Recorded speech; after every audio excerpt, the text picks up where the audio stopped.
Okay, so I'm gonna make a video. I haven't done it in a very long time since I got a new car that beeps. I will not eat while I do this. So I just wanted to catch everybody up, and I thought I wrote a big long thing, and then I thought some people just aren't readers, and so I think I'm gonna do a video. And so here it is. It's going to be very similar to what I wrote.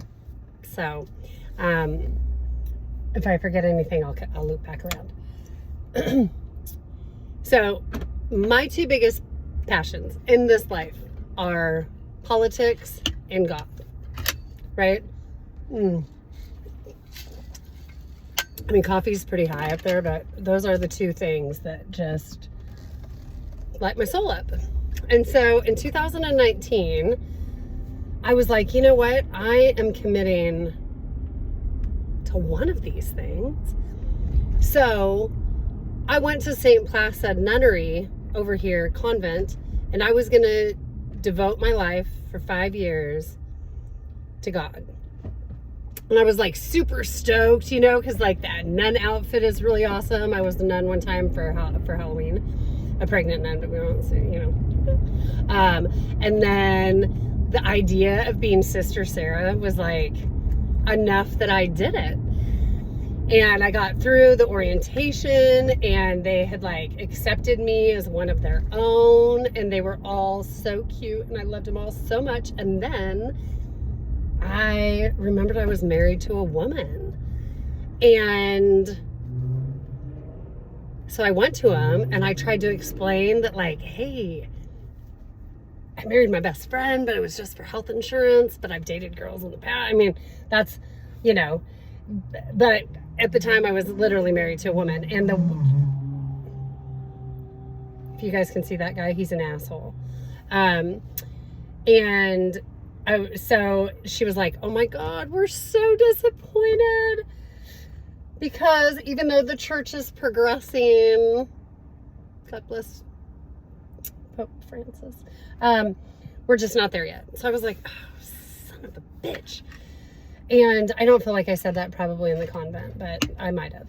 And then, so then I went and filed for office to run for Lacey City Council. And what's really very funny is in my story that I share that I wrote, it auto-corrected to ran from Lacey City Council, which was really kind of funny, because for any of you that know me well, you know that after campaigning with Malcolm, that I voted for him. I loved him. I thought it was perfect, and I really adored him, and so it felt very good. And in that run, I was so blessed. When I first decided, I called Troy Kirby and was like, hey, what do you think of that? And he was like, I was thinking about running. I was like, well, let's both run. And then we can show that, like, politics can be different. It doesn't have to be gross. And so we made that choice. You know, that was our commitment to each other. And then Malcolm and Jesse were in the race, and they were totally down with it. And we ran this awesome campaign. You know, and there were a few forums. It was very funny. I can just remember one in particular with Malcolm, and they were like trying to pin us against, you know, they had asked something about, like, I don't know. It was just one of those, like, about your opponent, you know. We're like, yeah, so we don't do that. We're not doing that. We're not digging it. My opponent's awesome. We're just different people. We just have different priorities, you know. So it was amazing. It was very much a good experience. Which the running and my opponents, what is palpable is that the treachery and the trauma that's actually still in me, that I didn't really realize until Friday, didn't come from the people I ran against. Came from the party that I'd supported for like 40 years, right? Like, they just couldn't handle the fact I had, like, declined the endorsement. Anyways, I'm not going to get into that, because it just was kind of that first trajectory point of, like, did you just try to endorse my opponent who's conservative Christian because he's black? Like, it was the weirdest, like, send out an email that said anybody running against a person of color should drop out of the race, and like didn't see the white supremacy. Anyways, so that's what happened there. And so then I kind of stepped out of politics, right? I do have a love of it, but I also have a hate of it. I hate the two-party system. For the longest time, I thought I was here to like take down and destroy structured religion. And then I realized like, I just love Jesus. And so instead of taking down the church and fighting the church, I just want to tell you guys about the Jesus that I know. Because the Jesus that I know is, well, first of all, the reason why I'm doing this. And then, second of all, like loving, forgiving, kind, compassionate. His commandment is very, very clear, which is just to love each other. And that's it. All the other wish-washy stuff that people add is their own stuff. So why am I talking about Jesus? Because I love Jesus. I don't know what that had to do with anything. Huh. Sidetrack Susan. I could just say sidetrack Sarah because that's literally my name. So then, so for the last few years, I just kind of stayed out of it. Oh, taking down structured religion and destroying the two-party system, which is very well-oiled, amazing, like running exactly how it's designed. For years, you guys probably heard me say this, but like I used to say the broken system, the broken system. It's not a broken system. It is a perfectly well-oiled machine, right? And so no big deal. I'm just here to take down structured religion and the two-party system. Oh gosh. So fast forward, I don't know, about a month ago, I think, a friend of mine, the Independent National Conference was down in Austin, and I found out about it on Sunday randomly, and I flew down on Monday for it, and it was awesome. And I'm going to do a whole video about it. I don't even think I mentioned this in the thing I wrote, but it was kind of that first flicking of the flame. I don't know. The flame was still there, obviously. Maybe it was just like a little bit of gas on it or blue on it or something. But it was a great experience. And what I walked away from it with is people are tired. People are tired. The two-party system is like, that's not, I need to stop saying that. But destroyed us, right? The two-party system has annihilated democracy all by itself. The two parties have way too much power. They decide who are elected, and the people that they elect are like totally married to them. Even, So, then it just totally ignited me. There was another thing that I said in my thing that I wrote, and here is the truth, is that was the first, I started going to some conferences, like Roanoke, I think it's how you pronounce it. And I started like meeting with these people because I was praying about it. And I had so much like, you're a Republican, I think you're an idiot, and I don't like you, and I think you're mean, and I think you want to take my rights away, and I think you give my God a bad name. So there was all this stuff. So then I jump in and I decide I'm going to meet and like truly meet and want to listen to them, because I obviously know Republicans, and I always got along with them. Guess who never tried to get me fired from my job? Guess who never doxed me? My Republican friends. Guess who did? Not my Republican friends. So, I just opened myself up, and I'm like, I just want to understand, because this thing that I'm so against. And all of a sudden the understanding started happening. And then I started kind of seeing the bullshit of the left. And then once you see it, like, you can't unsee it. And once you see these narratives that they push that just keep us divided, and then these mentalities that don't serve anybody, you can't unsee it. And so I'm still very much both. I mean, I used to always say I'm like a libertarian and a socialist, had a baby. And then COVID happened. I guess libertarian is. I'm trying to do it in the video, but that's how I would say it. And because one's on the left, so socialists over here and libertarians over here. But it's going to be flipped for you guys. So, COVID. And I watched what overregulation and government control can do. And to be on the other side of this thing that I've supported always, and I'm not going to go into too big of a rabbit hole, but what the mother of Christ. And I had people, my good liberal friends that we had like, my body, my choice, marched. And all of a sudden they're like, except for now. Like, except for unless Jay Inslee says we have to. And I watched people lose their jobs. It was crazy. And so then I just got shoved so far to the right. I mean, I probably like libertarian. Just kidding, because I do still think government has a role. I hear my lip, yeah, health and safety. But no, sorry, I don't know why I made you sound so annoying. Because you are. Some of you are. Some of you are not. Some of you I still love very much so. Actually, I still love all of you. It's just a lot of people's views on me changed, which, boy, that's a whole different video that we're not going to step into because I don't want to. So this is where we're at now. I've been just kind of watching, like, who's announcing? I've wanted 5 commissioners for a very long time. Like, I've reached out like, hey, how do we get that on the ballot? How can we do that? Oh, charter district? You know, like, and so then when we finally hit the 300,000 threshold, I was like, we're in 5 commissioners. And I feel very passionate about it, about the county, because as a realtor, I watch what overregulated land use and overtaxation and that like does to my clients. In the middle of a housing crisis, Thurston County should be like knocking barriers down to get houses built.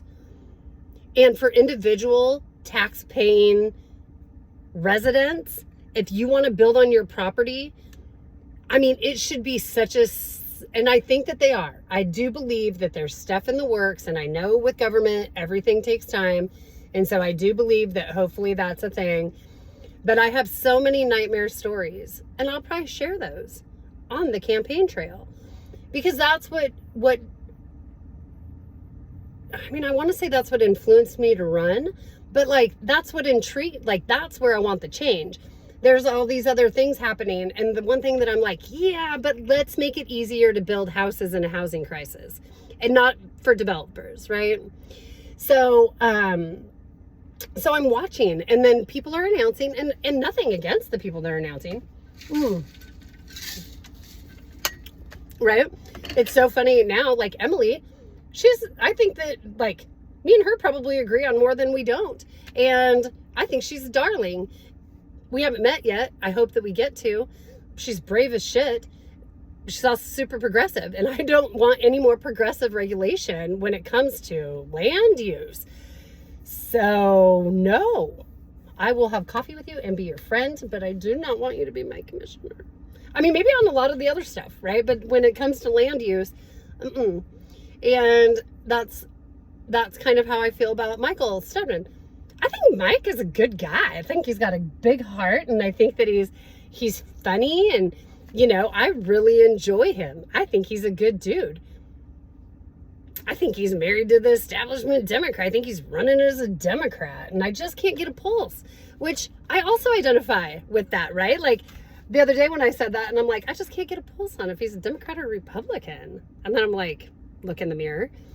My friend I was talking to was like, okay, what about you, Sarah? So like, I have that in common, and I can't hold that against him. However, you're running as a Democrat, so I'm not going to check your box. And Terry Ballard, who I'm super grateful for his years of service, and truthfully on land use, I know he and I would vote very commonly, very similarly. And so, but he's fucking mean. He's not very nice. He's not very nice. He just wasn't very nice, and he hurt my feelings. Just kidding. I mean, not kidding. Which I don't think makes him very super electable.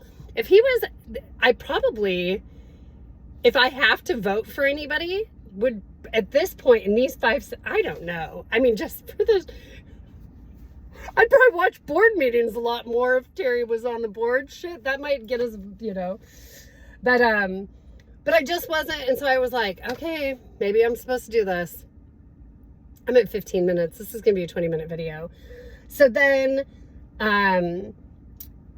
there were all these amazing, weird signs, right? And I called to get Gary's phone number, called and left Gary a message because I wanted to sit down with him and be like, hey, can you tell me about what's happening in what is the big stuff right now? And what am I looking at as far as time commitment?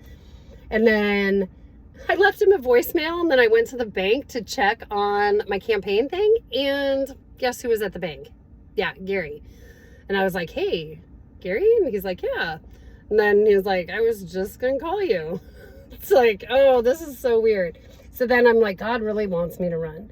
And here's one thing, a little side note. I absolutely believe in God. I would not proclaim myself as a Christian because I think y'all got his message wrong. But I am a Christ-loving worshiper of the highest creator, right? And so a lot of people are like, you have to stay away from that, Sarah. You're going to scare the liberals. And I'm like, I don't care. That is who I am, and I am not afraid. I'm not afraid to be proud about. Look at this creation. How could you not be just in constant awe of it? And so I go up and down all week long, and I'm going to get to where I'm going by 20 minutes. This is very long. I cannot imagine that I wrote so many words. So then, I may have to edit it. Okay. Anyways, back to what I was saying. So then Friday, I'm like, refresh, watching somebody file. Nobody files. And God's like, it's yours. You're supposed to do this. And I was like, I'm not. I don't want to. I do not want to campaign. Campaigning keeps good people out of politics. Yeah, there's a whole thing in the thing that I wrote about the wedding and the spouse. Campaigning is like a really good wedding. And some people just don't have good weddings, but they're a great spouse. So, yeah. And so I'm driving to get coffee the other day, and I'm like, okay, you got to give me a sign. Every day I get coffee, and it's $2.75. And God knows my sign. My sign is 333, right? That's just my sign. And he always shows up for me. And so I'm like, you've got to give me a sign, and you've got to make it clear. And it can't be something that I can argue my way out of it. And so I'm sitting there at the coffee stand, and she charged me for my coffee. She's like, must be your lucky day. $3.33. Yeah. And I was like, what? And then my eyes welled up with tears, and it was a whole thing. So then I call my friend a little bit later. I'm like, maybe that wasn't the sign though, because I thought it was going to be a license plate. That's what I kind of talked with God about. And I was like, come on, send me a license, So I thought it was going to be a license plate. And I'm talking to her on the phone, and I look up, the car's license plate in front of me is 333. Yeah, I'm not kidding. I'm just like, So there's so much more to it. All of that to say, so Friday I file. I'm like, oh, okay, let's do it. I guess this is what I'm doing. And I'm not real, I don't know. I was all over the board still. It's terrifying and exciting, but more terrifying than it is exciting. So then I'm like, I'm going to take the weekend, and I'm just going to get really clear on it. And I'm going to ask Ty if I can meet with him and discuss commitment wise what it looks like and just what his opinion is. And I reached out to Mahia as well. And so I meet with Menzer, and he shows me his schedule. And he's talking about he's a hard worker. We're really lucky to have him. He and I don't agree on some stuff, but overall, he really does work for his constituents. And so we're going through and we're looking at his schedule, and I'm like, I can't do that. I can't work all day. I sleep till 11 every day. I don't get out of bed. No, that's not true. My alarm goes off at 9 o'clock, and I roll out of bed around 10 after I snuggle with my really cute dogs. And so I have a great life. And I don't know why I want to mess it up. I do, because it's where my passion is. So then I decided I can't do it yesterday. Yeah, nope, I was done. I didn't think I was gonna get my money back. I thought it was just a gamble I took for $1,300, and it was worth it. It was worth it to stand back in the arena and then be like, oh, this is too much. This is too much of a time commitment, and I don't want to let the voters down. So one of the things is I forget I have cystic fibrosis, right? Like, I have cystic fibrosis. I have bad lungs. I mean, I have great lungs, but I only have a few little bits of my lungs, and I am past the expiration date, I think. I stopped keeping track because I bypassed the life expectancy. But like, I have to be really stress-free for the most part. I have to really manage my health so I can stay healthy. And I'm like, I don't feel like it's manageable. I've never had a 40-hour-a-week job like that. Not that's, I mean, I work 40 hours a week most of the time, but that's probably not the truth. But not that I have to be somewhere every day at the same time. I have commitment issues. And then 3 years, it just wasn't lining up for me. So I'm like, okay, I'm out.